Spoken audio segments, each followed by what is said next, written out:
When I was 7 or 8 years old, there was an alert put out on the local news that a tornado was expected to touch down right near my neighborhood, and that we would be in its general path.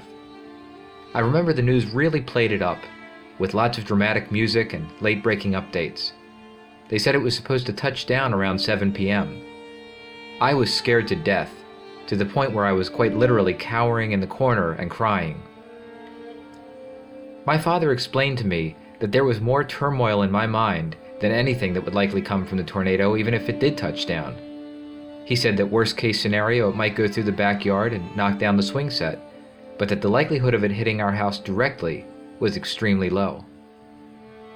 Well, 7 p.m. rolled around and there was no tornado. I went to bed, got up the next morning, and went to school the next day like always. I've never forgotten that.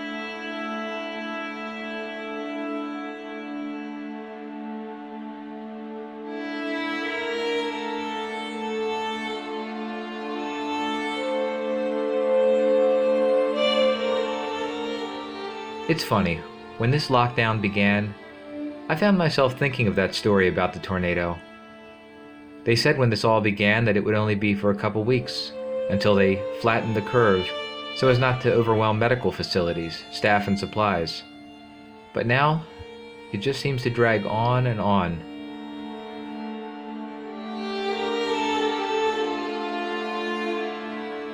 It's interesting how the days seem to run together. Maybe it's the unchanging sameness that accounts for it, I don't know. But oddly, since the lockdown began, it's almost as if time is moving faster than before. Maybe it's the absence of milestones, of anything to look forward to. The days and weeks and months come and go without bringing any change. When night rolls around, it's sort of easy to just forget about everything when you hunker down at the end of the day. I find myself watching more movies than ever before. I suppose it's because I'm not running around as much, but my mind is a lot clearer, and I find it much easier to focus and concentrate, and just relax and enjoy the downtime. I guess when the sun is still out, I feel compelled to be doing something. Even after dinner, if it's still light, I might just go for one more walk.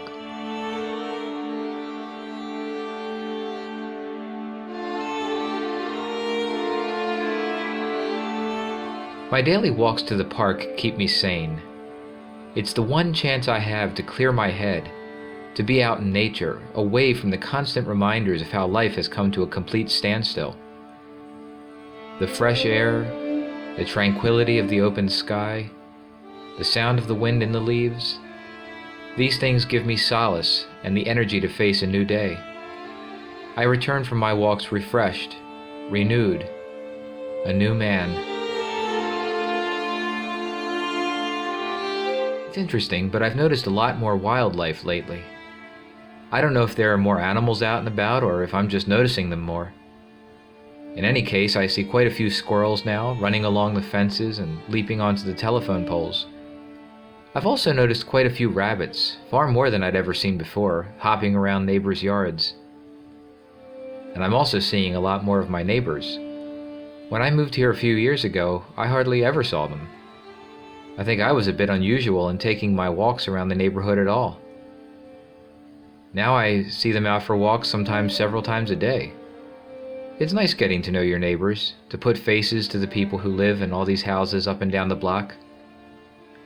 It's funny, even though socialization has been severely curtailed, in one way I feel like I'm seeing more people than ever before.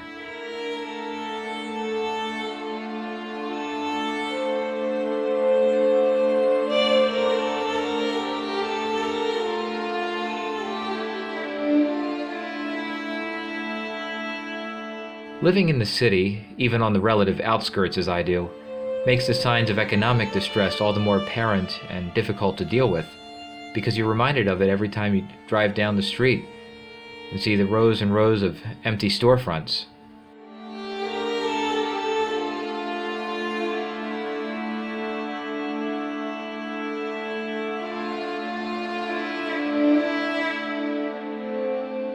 My trips to the grocery store are the only time I really get out of my neighborhood at all these days. It's a little unsettling coming out and seeing everyone in their masks. It's a stark reminder of how much life has changed and the risk posed by doing something as simple as going grocery shopping. I don't see the cashiers that I used to see working here regularly. It's been weeks since I've seen a couple of them, and I miss our conversations. I hope they're okay.